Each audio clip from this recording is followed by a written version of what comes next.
The call came at 6:47 inches the morning. I know the exact time because I'd been awake since 5, sitting at my kitchen table with a mug of coffee that had gone cold, listening to the rain tap against the window above the sink. I wasn't anxious about anything specific. I was just one of those people who sometimes woke before the world and couldn't find their way back to sleep. I had a presentation at 9. I had a dentist appointment Thursday. I was thinking about whether I needed to reschedule it when my phone lit up on the table, and the name on the screen made my stomach tighten before I understood why. It was my director. My director did not call me at 6:47 inches the morning. I answered on the second ring. His voice was careful in the way that people are careful when they have practiced what they are going to say and are trying very hard not to deviate from it. He told me not to come into the office that morning. He told me that compliance had flagged something and that there were people who needed to speak with me. He used the word people, the way someone uses it when they mean something more specific than that and can't bring themselves to say it yet. He told me my access badge had been deactivated effective immediately. I sat very still. I asked him what was flagged. He told me he wasn't able to discuss the details. He told me the people who needed to speak with me would explain everything. He gave me an address. It was not our office building. I put the phone down on the table. I looked at my coffee. I picked it up and drank it, even though it was cold, because I needed something to do with my hands, and I did not yet know how afraid I should be. The address he gave me was a field office of the FBI. I drove there in the rain, with the defroster running, and both hands on the wheel, going slightly under the speed limit without meaning to. The building was a low, beige structure on the edge of the financial district, anonymous in the way that federal buildings often are, as though the architecture itself wanted to be forgettable. There was a parking lot, with numbered spots. I took the one nearest the entrance because it was the only one empty, and because I was trying very hard not to think about what it meant that I was parking in a federal building's lot at 7:30 on a Tuesday morning. Inside, a woman at the front desk took my ID without smiling and asked me to wait. I sat in a row of chairs that were bolted to the wall. The chairs were the color of old mustard, and the floor was the color of old rain. There was a water dispenser in the corner that made a sound every few minutes like it was clearing its throat. I did not take any water. I sat with my hands folded in my lap, and I looked at the door at the end of the hallway, and I told myself there was a reasonable explanation for everything. I told myself that for 23 minutes. Then the door opened and 2 agents walked toward me, and the explanation I had been constructing in my head came apart completely. The room they put me in had a table and 3 chairs and a mirror along one wall that I was old enough to understand was not actually a mirror. One of the agents sat across from me. He was somewhere in his late 40s, with the kind of stillness that people develop when their job requires them to hear things without reacting to them. He set a folder on the table, and he folded his hands on top of it, and he looked at me the way a doctor looks at you before they tell you something they cannot soften. He told me my name. He told me my position at the company, senior financial analyst, 6 years. He told me my clearance level, which meant access to client portfolios, fund transfer systems, and the internal reconciliation accounts. Then he slid a piece of paper across the table, and he told me that over the past 8 months, $218,000 had been moved from dormant client accounts into a series of external transfers. He told me that every single one of those transactions had been executed using my login credentials, my employee ID, my 2-factor authentication code. He told me that every transfer had originated from an IP address associated with my home network. He looked at me and he waited. I looked at the number on the paper, $218,000. I looked at the dates, 31 separate transactions, every Tuesday and Thursday, almost without exception, for 8 months. The most recent one had been 6 days ago. I said very quietly, "I didn't do this."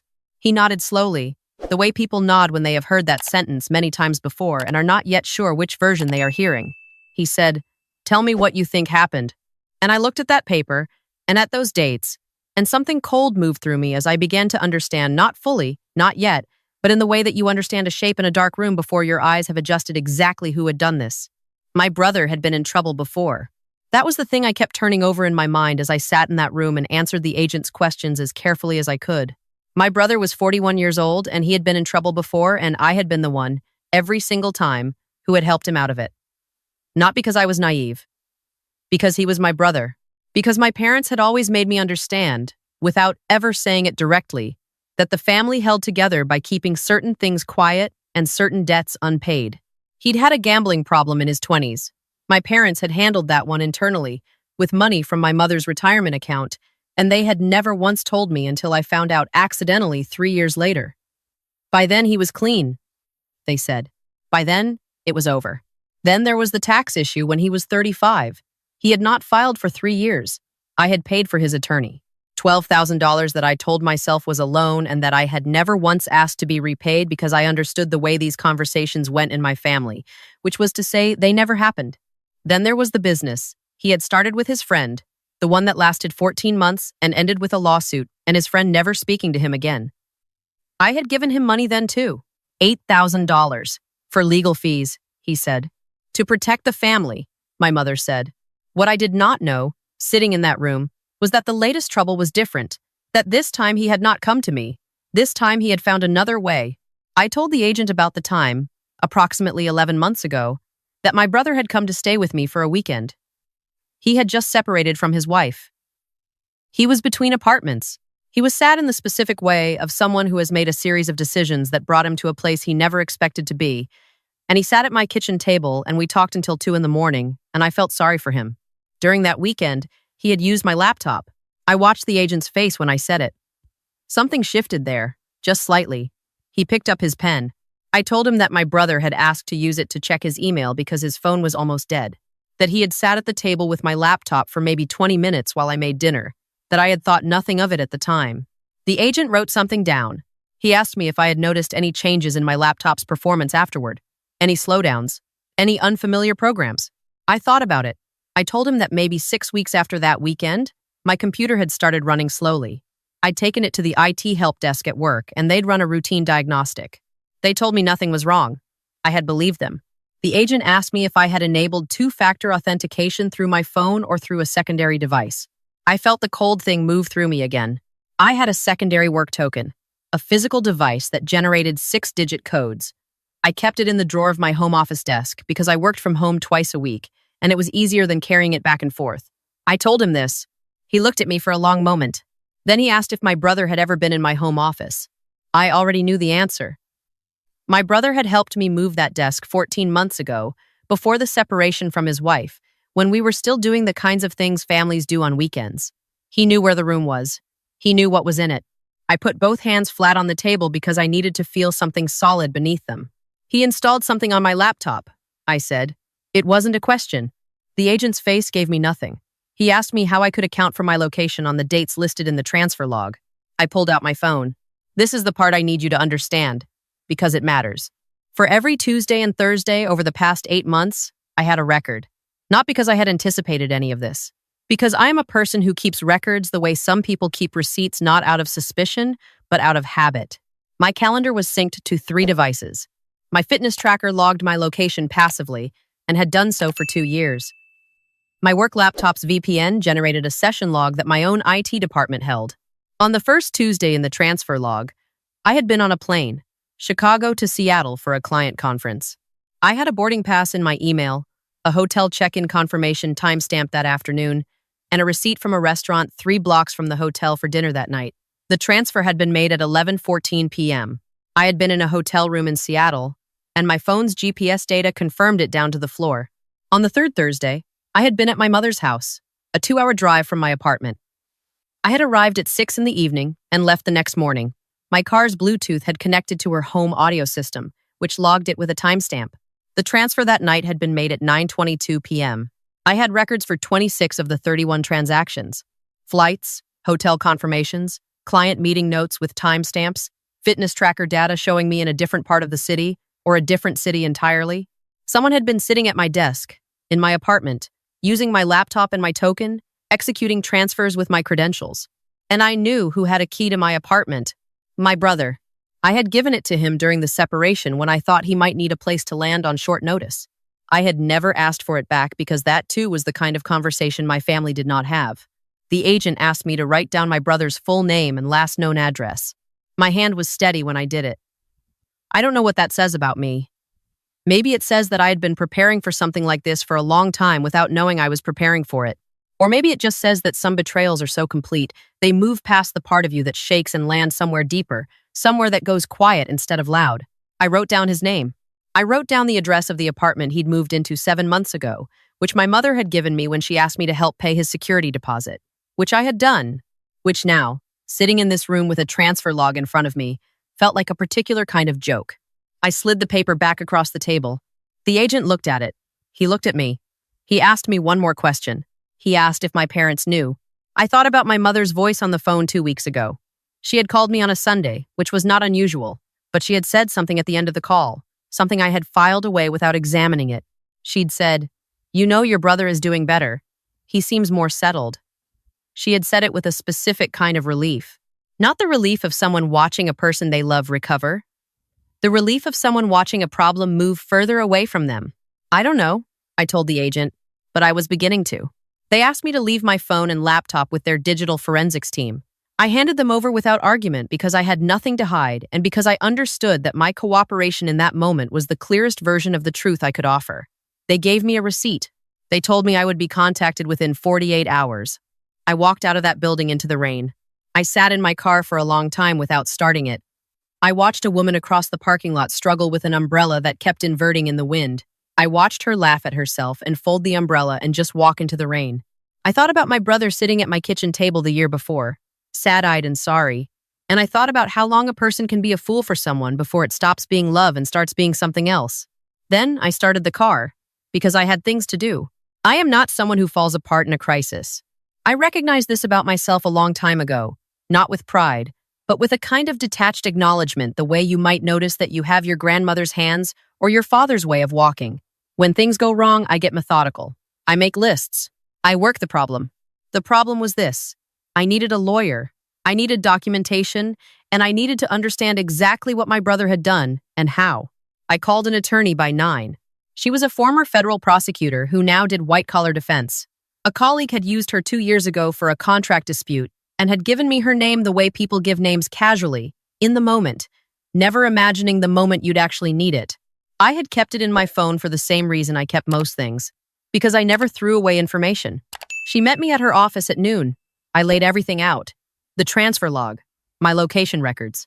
The weekend my brother had used my laptop, the key to my apartment I had never asked back, the secondary token sitting in my desk drawer, the security deposit I had paid 7 months ago, around the same time the transfers began. She listened without interrupting. When I finished, she was quiet for a moment. Then she said, "Do you have any financial records showing your brother was in debt during this period?" I told her what I knew: the separation from his wife, the failed business, the lawsuit, the prior tax issue. She told me to send her everything I had. Then she said something I wasn't expecting. She said, "Did your brother know you were a financial analyst? Did he know, specifically, which company's systems you had access to?" I thought about it. I thought about the dinners and the holidays and the casual way families share the shapes of each other's lives. I thought about a conversation at Thanksgiving, 2 years back, when I had explained a portfolio restructuring I was working on, and my brother had asked questions, specific questions, the kind that at the time I thought meant he was interested in my work. "Yes," I said. He knew exactly. The forensics team called me 31 hours after I had handed over my devices. They had found a remote access tool installed on my laptop. It had been placed there approximately 10.5 months ago, which was within 2 weeks of my brother's visit. It was not sophisticated software. It was commercially available, the kind used by IT departments for remote troubleshooting, and it had been installed in a directory most casual users would never look in. It gave whoever installed it the ability to control my laptop remotely when it was powered on and connected to the internet, including viewing my screen in real time. My secondary token generated a new code every 30 seconds. All you needed to steal a code was to watch the screen at the right moment. He had watched my screen every Tuesday and Thursday for 8 months. He had waited until he could see the code. He had used it, along with my stolen password, to log into the firm's transfer system. He had moved money in amounts small enough to fall below the automatic alert threshold, and he had been careful about spacing the transactions so that no single pattern was obvious until you looked at the aggregate. He had been careful about everything except one thing. His own phone's GPS had placed him on 17 of those 31 dates, within 2 miles of my apartment building. Not inside it, he had been smart enough not to linger, but close. The kind of close that you only arrive at when you are parked somewhere nearby, waiting for the moment the screen shows you the code you need. The last transaction had been made 4 days before his wife, during their divorce proceedings, had subpoenaed his bank records. He had moved $31,000 in one transfer, breaking his own careful pattern. The kind of desperation that people show at the end, when they can see the door closing and they reach for anything. That transaction had triggered the alert. They arrested him on a Wednesday morning. I know because my mother called me 17 minutes after it happened. She was not calling to ask if I was okay. She was not calling to apologize. She was calling with the particular frantic energy of someone who needs something managed and has always assumed I was the person who managed things. She was talking before I had fully raised the phone to my ear, her voice climbing in pitch the way it did when she needed to reshape a situation into something she could present to the world in a form that didn't implicate her. She said my brother was being questioned. She said there had been a misunderstanding. She said, "You need to talk to them. You need to explain that this is a family matter." I sat on the edge of my bed. Outside the window, the rain had finally stopped, and the morning had that particular clarity that comes after weather, when the air feels washed and the light is sharp and everything looks exactly as it is. I said, "Mom, he stole $218,000 and he framed me for it." There was a pause. She said, "He made a mistake. He's your brother." And there it was. The same sentence in different clothes. Every conversation about my brother's gambling, his taxes, his failed business, his poor choices, every conversation that had ended with me writing a check or making a call or simply absorbing damage that was not mine to absorb. All of it contained in that one sentence, offered up again as though it had never stopped being enough. I told her I was sorry. I told her I wasn't going to make a call. I told her that the next time someone called her, they would have questions about a security deposit and she should speak to an attorney before she answered them. Then I hung up. My hands were still steady. The quiet thing in the center of me held. Here is what the investigation established, in the order the pieces landed. My brother had installed the remote access software during his visit 11 months ago while I was making dinner. 20 minutes was more than enough time. He had used my credentials to execute 31 transfers over 8 months, always on days when my calendar showed I worked from home, days when my laptop would be on, connected, accessible. He had checked my calendar because I used a shared family calendar that I had added him to years ago for holiday coordination and had never thought to remove him from. He had moved $218,000 into a shell account he had opened 6 months before the first transfer, using a business entity he'd registered in a state that required minimal documentation. From there, the money had gone to pay off debts. A private lender who had financed his failed business, back taxes, from the year before the one I knew about, and in amounts that arrived with a regularity I found almost unbearable to read payments to a gambling platform that operated through a series of offshore accounts. He had been gambling again for 2 years. My parents had known for at least one of them. The subpoenaed text messages between my brother and my mother, beginning 14 months ago, made this clear in the dispassionate language of evidence. My mother had not known about the laptop, the token, or the transfers. She had known about the debts, and she had said nothing because she had believed, the way she always believed, that my brother would find a way out before anyone got hurt. She had not imagined, apparently, that the way out would come at my expense. The charges against me were formally dropped 11 days after my arrest. My attorney filed a civil complaint against my brother the following week. My company, after a meeting that lasted 3 hours, and that I sat through with the specific, composed exhaustion of someone who has run out of the energy to perform anything other than honesty, reinstated my access and offered a settlement that included back pay for the 11 days of suspension and a formal written retraction of the initial notification to the compliance board. I accepted it because I needed to be done. My brother pleaded guilty. The sentencing guidelines for wire fraud at that amount suggested between 30 and 37 months in federal custody. His attorney negotiated. He received 24 months in restitution. The restitution, given the state of his finances, was largely theoretical. My parents did not come to the sentencing. I did not either. My attorney represented my interests and sent me a text when it was over.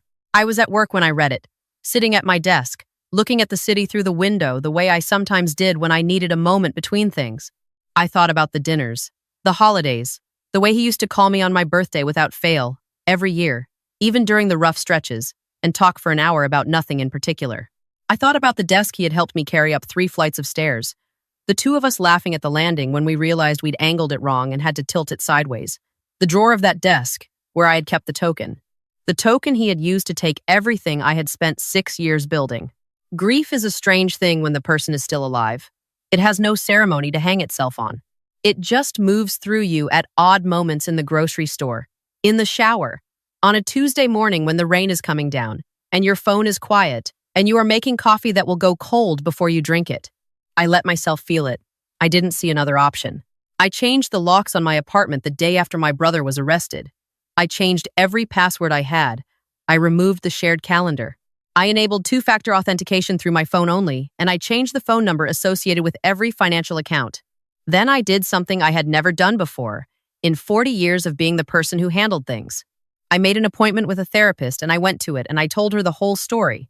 Not the version I had told the agent or the attorneys, but the longer version, the one that started with a boy who had always been the fragile one and parents who had always handed me the glue and said, "Fix it," without ever once asking what it cost me to be the one who fixed everything. She listened the way good listeners do without trying to resolve it, without offering the conclusion before I had arrived at it myself. At the end of the session, she asked me how I felt.